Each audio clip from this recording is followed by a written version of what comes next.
ใช่ไหม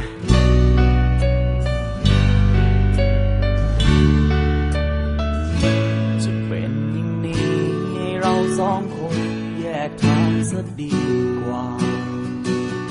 แค่ไม่ตอบคำฉันถามเธอตอบไม่ได้เรื่องจริงก็แค่บอกว่าใช่ถ้าไม่จริงก็แค่ตอบว่าไม่แค่คำตอบหนึ่งคำที่ยังลังเลจะเป็นอย่างนี้จะให้ยังเชื่อได้ไงว่าเธอกับเขาไม่มีอะไรกันแล้วเขาได้เบอร์เธอไม่อย่างไรก็เธอไม่เป็นคนให้ไปเธอฉันโง่ดังไงที่เขาโทรมาก็ที่กับฉันแล้วทำไมไม่รับสายเธอบอกว่าสัญญาณไม่ดี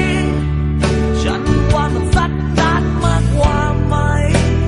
มาทำลงไปได้ไม่อายคนแอบหลงว่าจะเป็นนางฟ้าที่แท้เธอก็คือนางร้ายทำให้ฉันเชื่อและตายใจว่าเธอเกิดมาเพื่อฉันแล้วมันก็เป็นแค่ความฝันก็เธอมันหลายใจหลายเบอร์เป็นใครมันคงจะทนไม่ได้ก็ให้เธอมันเจ้าชู้จะตายถ้าเป็นอย่างนั้นก็เอาอย่างนี้แล้วกันเลิกกันดีว่าต่างคนต่างไปหาคนใหม่ที่ผ่านมาถือว่าทั้งหมดทำทางฉันรักเธอ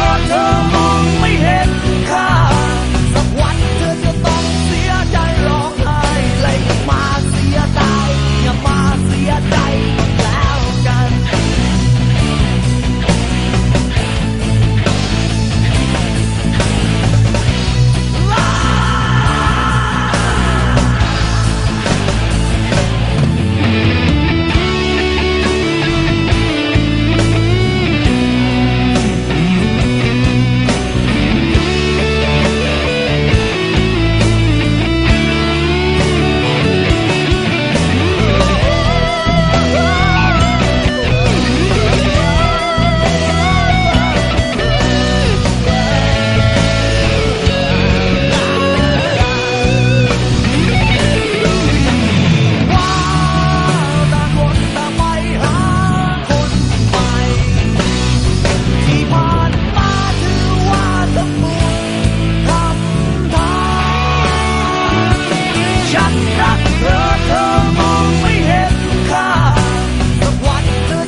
แล้วทำไมไม่รับสา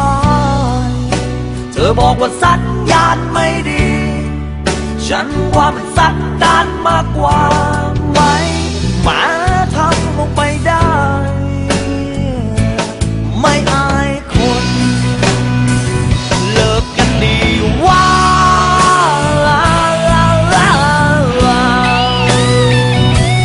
ที่ผ่านมาถือว่าทั้งหมด